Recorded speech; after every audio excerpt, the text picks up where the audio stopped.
یەکێتی لاوانی دموکراتی کوردستانی ئێران پێشکەش دەکات. لا کۆمەڵە فایلە سیاسیەکان. فایلی ژمارە 12. پۆپۆلیزم.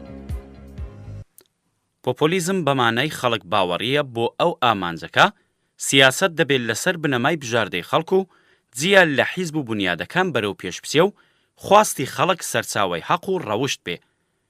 بەواتایەکی دیکە خەڵک خوازیاری چ بێ ئەوە حەق و ڕەوشتەکە لە ڕاستیدا بۆڵشویزم تێکەڵاوێک لە مارکسیزم و پۆپۆلیزمە. پۆپۆلیزم وشەیەکە کە لە ئامریکای لاتین لەدایک بووە و لە وشەی پۆپۆلاسم وەرگیراوە. ئەو وشەیە لە بەرامبەر بە عەقڵگەرایی و زاناگەراییە. بەم واتایەکە کاتێک کۆمەلگایەک بیهەوێ سەبارەت بە بابەتێک بڕیار بدات بەجێگەی ئەوەی کە سۆراغی کەسەزاناکان، گەورەکانی هزر و ئەندیشە و کارناسان و کەسانی پسپۆر بگرن بە سرنجدان بە خواستی گشتی بڕیار بدەن. پۆپۆلیسم بەمانای ساکاری بیرۆکەیەکی سیاسی و کاردانەوە بۆ پشتیوانی لە خەڵکی ئاسایی و بازلێکردنی ئەم شتانەیەکە دەیان هەوێ. پۆپۆلیسم باوەڕی وایەکە بڕیاردانی دەسەڵات جیا لە ڕای حیزب و بنیادە جۆرا و جۆرەکان دەبێ پشت بەست و بە خواستی خەڵک بێ. لەو ڕوانگەیە لە سەرەتادا خەڵک سەرچاوەی حەقن و دەبێت لە نێوان خەڵک و دەسەڵات پەیوەندیەکی ڕاستە و خۆ هەبێ. لە نیگای یەکەمەوە بەڕواڵەت خراپ بەرچاو ناکەوێ. ڕوانگەیەکە بەو ڕادەیە پەرۆشی خەڵک و کێشەکانیان بێ. زۆربەی قاموسنامە فارسیەکان پۆپۆلیستیان بە خەڵک باوەڕی مانا کردوێتەوە کە لە نیگای یەکەمدا وا بەرچاو دەکەوێ خاوەنی مانای ئەرێنی وەکو خەڵک سالاریە. بەڵام پۆپۆلیسم هەڵگری مانایەکی نەرێنیە. مانای پۆپۆلیسم لە زانستی کۆمەڵایەتی لە کۆتایەکانی سەدەی 19ەم باو بووە و جوڵانەوەیەکی وەسف دەکرد لەلایەن وەرزێڕانی ئامریکایی بە دژی سەرمایەدارە گەورەکانی نیویۆرک وەڕێخرا. لە دوای ئەوە بەو گروپە سیاسەتمەدارانە دەگوتراکە دژە مۆدێرن، نائەقڵانی و دواوەڕۆن. پۆپۆلیزم شێوەیەکی سیاسەتکردنەکە بە پشتبەستن بە ناڕەزایەتی، مافخوازی، ترسەکان و کێشە باوەکانی کۆمەلگا لە خەڵک بۆ بەرەو پێشبردننی ئامانجەکانی خۆی کەڵک وەردەگرێ. ئەم شێوە سیاسەتە بەجێگای ئەوەی ئەقڵانی بێ و ڕێگەچارەی درێژخایەن و ژیرانە بۆ چارەسەری کێشەکانی مۆجود پێشکەش بکەن، ئیدعای پێشکەشکردنی ڕێگەچارەی ساکار و خێرا دەکەن و بەڵێنی وا دەدەن کە نەنیاز و نەتوانای بەجێگەیاندنیان هەیە. پۆپۆلیسم بە شوێن توێژینەوە لە ڕیشەی ئاڵۆزیەکاندا نییە. بۆ کێشە ئاڵۆزەکان ڕێگەچارەی ساکار پێشکەش دەکات و باس لە شتگەلێک دەکات کە توانایی سەلماندنیانی نییە. سەرجەم هەوڵەکانی بۆ وەبەرنانی هەستێکی نزیکایەتی بەسەر توێژەکانی خوارەوەی کۆمەلگایە و لەم ڕووە سرنجێکی وان ناداتە کەسە پسپۆڕەکان. پۆپۆلیس سیاسەتمەدارێکە بە دروشمی هەمە پەسەند و ساکارکردن، گشتی گوتن و وروژاندنی هەستی خەڵک هەوڵی وەچەنگ خستنی دەنجی ئەوان دەدا و بە کۆنتڕۆڵکردنی شەپۆلی ناڕەزایەکان نیازی وەچەنگ خستنی دەسەڵاتێکی زیاتری هەیە. ئەو غەریزە و هەستی خەڵک وەکو ئیرەی و بێزاری دەکاتە بەردەنجی خۆی.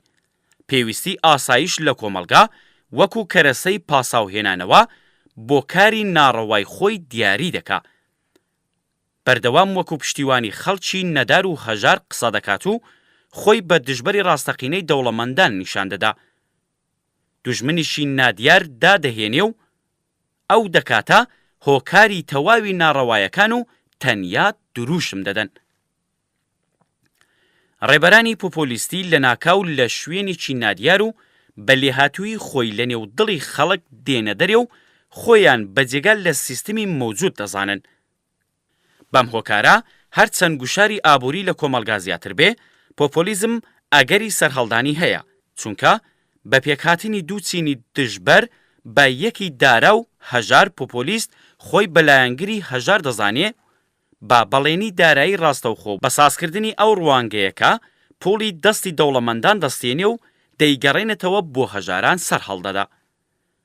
ڕووی قسەی پۆپۆلیستەکان زیاتر لەو دەستەیە لە توێژەکان و گروپەکانی کۆمەلگایەکە خۆیان لەو نزمی مەوجودی کۆمەڵایەتی ئابووری و سیاسیدا زیان لێکەوتوو دەبینن.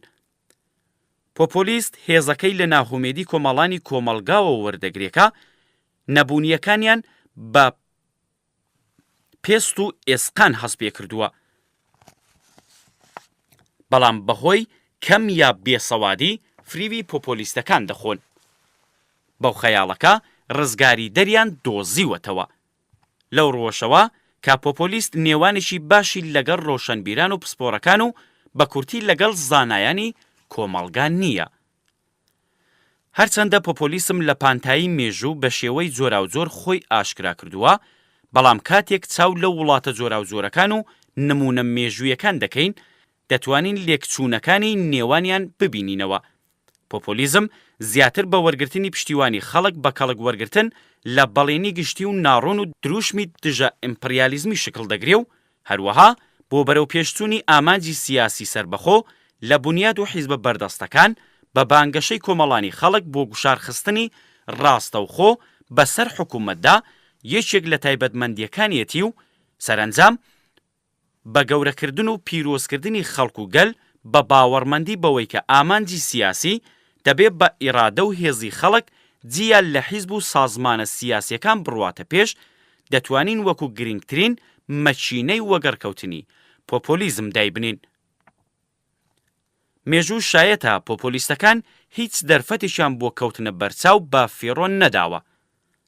پۆپۆلیستەکان حەز دەکەن کە بدیترێن و بکەونە بەرسرنجی کەسانی دیکە و ئەو کارەش دەتوانێت سیاسەتە پۆپۆلیستەکانیان بە خێراییەکی زیاتر بەرەو پێشبەرێ. پۆپۆلیستەکان مەیلی دانیشتنی کارناسانە و گوێگرتن بۆ قسەی پسپۆرە شارەزاکانیان نییە. بەم هۆیەش کە نادیترێن حەزێکیان بۆ کارکردنی لە پشتی دەرگا داخراوەکان نییە.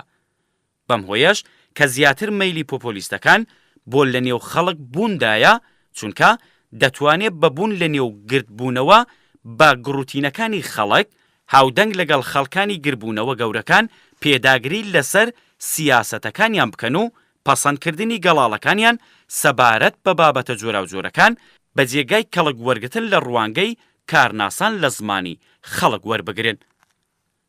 پۆپۆلیزم نابێت بە کەم چاو لێ بکرێ. بگرا لە پێشکەوتوترین وڵاتانی جیهان بە پێکاتەی لیبرال دموکراسی پۆپۆلیزم ڕێگەی خۆی دەبینێتەوە. هاوڕێی پۆپۆلیزم و پوڵڕکەبەری ڕاستەقینەی سیستمە مۆدێرنەکانی دەسەڵاتە، تاکیان گروپی پۆپۆلیست بە کەمێک عەقڵی کاری و پیلان و ناسینی خاڵی گرنگ و کاریگەر دەتوانێت تەواوی پێکهاتەی سیستمیشی مۆدێرن، زانستی و بە بەرنامە وڵاتێکی پێشکەوتوش وێران بکات. تاکدەنجی نەبوونی ناوەندی گشتی پەروەردەی سەقەت و ڕاگەیاندنی میلی لەو هەلوو مەرجانن کە ڕێگە بۆ سەرهەڵدانی پۆپۆلیزم خۆش دەکات. کاتێک کە بنیادە خەڵکی و مەدەنی و کۆمەڵایەتیەکان کە دەبێت بەتاڵبن لە مۆرەی دەوڵەتی لەلایەن مۆرەکانی سیاسەت قووەت دەدرێن و شوێنێک بۆ قسەکردنی ئازاد لە نێو خەڵکدا شکڵ ناگرێ و ڕێگایەک بۆ باس و گفتوگو و زانیاری گەیاندن نامێنێ. پەروەردە و فێرکردنیش بە پەروەردەکردنی جیلێکی تەگڕەهەندی کە تەنیا خوێندنی ئەو شتێکە لە کتێبە دەرسیەکاندا هەیە فێر دەبن. ئەو فێرخوازانە کە کاتێکیان بۆ بیرکردنەوەیەکی سەروتر لە ڕووداوەکانی دەوروبەریان نییە ساناتر هەڵدەخڵەتێن. چیرۆکی پۆپۆلیزم لە ئامریکای لاتین و هەندێک لە باشووری ڕۆژهەڵاتی ئاسیا بۆتە ڕووداوێکی دووبارە. هەڵسەنگاندنی پۆپۆلیسم وەکو تایبەتمەندیەکی سیاسەتی ئامریکای لاتین زیاتر بە مانای پێداگری لەسەر پەیوەندی ئابووری نێوان ئەو ناوچەیە و باقی بەشەکانی ئابووری نێودەوڵەتی و هەروەها پێداگری لەسەر بەستراوەی چڕی ئابووری وڵاتانی ئامریکای لاتین و هەروەها تایبەتمەندی قەیرانە ئابووریەکانە لەو ناوچەیە. لەلایەکی دیکەی جیهان گشتپرسی ئەم دوایانەی تورکیە و هەروەها هەڵبژاردننی فەڕەنسا و ئاڵوگۆڕەکانی یەک دەیەی دوایی لە رووسیا هێندێک ڕەنگوبوونی ئەم شێوە جەماوەریگەراییە بووە. لە نیزامی کۆماری بەنێو ئیسلامی ئێران دەوڵەتی نۆیەم و دەیەم بە سەرۆکۆماری مەحموود ئەحمەدی نژاد زۆرترین ڕێژەی لە گشتی پۆپۆلیزم گەرایی ئەزموون کردووە و لە پلەی یەکەمدا حەسەن ڕوحانی و دەوڵەتەکەیەتی.